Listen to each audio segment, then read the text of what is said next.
Today, we're back on our Wrangler LJ project. We're adding some trail protection along with new seats. Then it's a better exhaust before we flex it out to test our new long arm suspension system.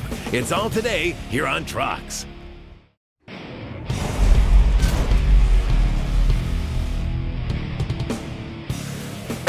Hey, welcome to Trucks. Well, our Wrangler Unlimited here is just about ready for the trail and for the road, but there's some last minute details we want to take care of.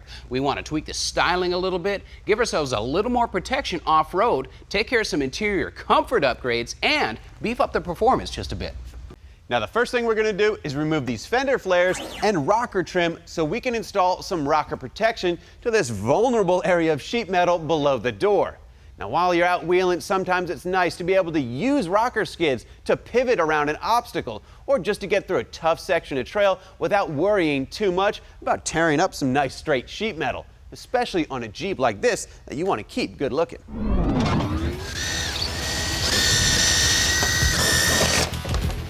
Now we're changing to a different style flare, but these are still in pretty good shape, so they're not going to the scrap pile, they're going on a buddy's Jeep. Body mount back here. The rocker skids, well, they're fairly easy to fit since they saddle the bottom of the rocker panel. We're just using a floor jack and a block of wood to hold it in place tightly. The mounting hardware is fairly straightforward. You just need a drill bit, and in this case we're using a Matco cordless drill. The Rusty's hardware is stainless steel, so it's going to stay looking good, and you're not going to get those ugly rust streaks running down the outside of the powder coat. Another good thing about the Nylock nuts is that they're going to hold their position no matter how much vibration, but they can always be removed in case we want to swap out these rocker skids.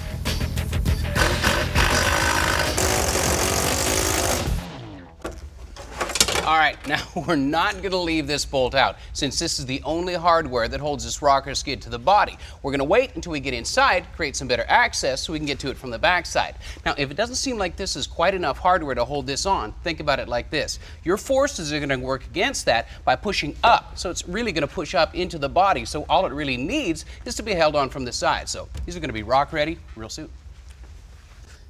Now we're pulling the seats out of this Jeep for a couple of reasons. One, we want to gain access to this last bolt holding the rockers in place. And two, well, we want to swap them out for something a little more comfortable and appropriate for trail use. Now 3 of the 4 bolts holding the seats in place are your standard hex head bolts. They come out pretty easy. But the 4th one is a Torx bolt, and they strip out kind of easily.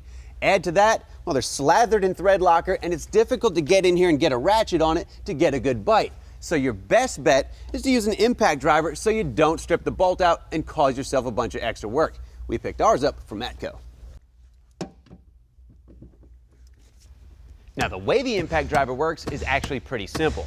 When you strike the top of it with a hammer, it applies a rotational force to the fastener, at the same time as putting pressure on the socket, preventing the fastener from stripping out. It's a pretty handy tool.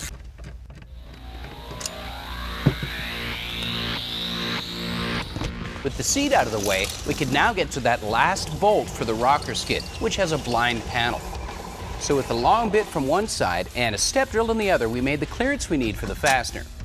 Now here's a fun trick. Using a nut driver, the Nylock nut inside, and some gasket glue from Loctite, you can hold your hardware in place without having to see it. Then you can operate from the other side and just put everything together.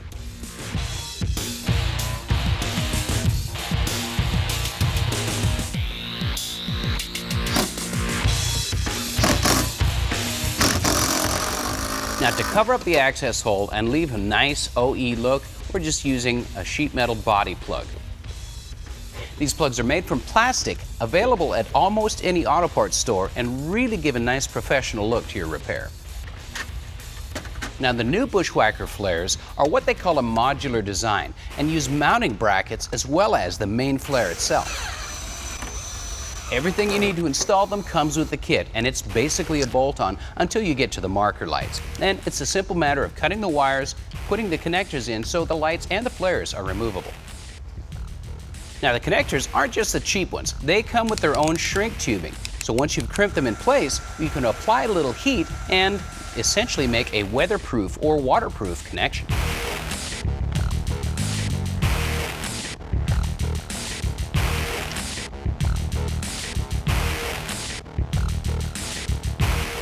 The marker lights require a chassis ground, which is handled by one of the mounting strip bolts, and then everything is just plugged in.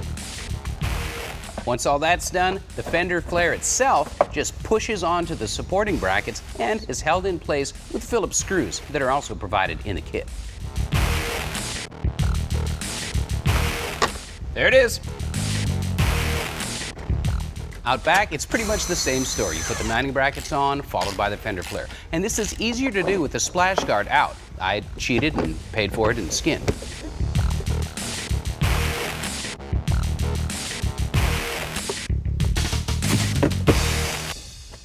Well, there you go. The flat style flares have a decidedly more aggressive look, but that's not the best part. With their modular design, if you come into contact with something like, a tree out on the trail, well, it's designed to tear away from the body and not cause you body damage. That's pretty cool. By the way, DOT legal. Get that right rear up in the air. I think I felt a little elevation right there. Yeah, that's probably good enough. Hey, welcome back. Well, we're testing out our Rusty's off-road suspension. See how well it flexes.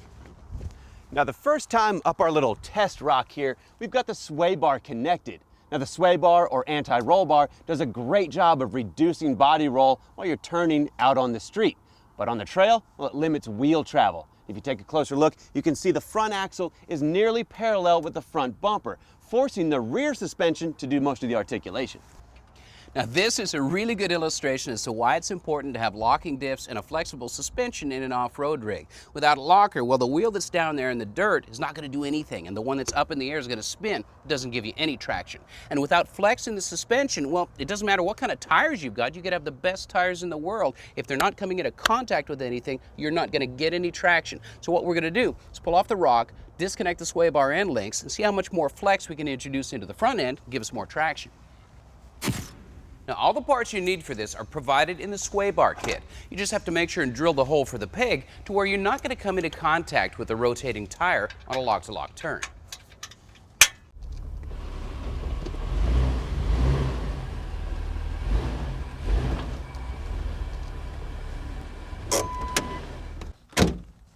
Now, not only did that feel a lot safer from the driver's seat, we've obviously made some gains in the angle difference between the front axle and the front bumper, just by disconnecting the front sway bar and allowing the front suspension to do some work.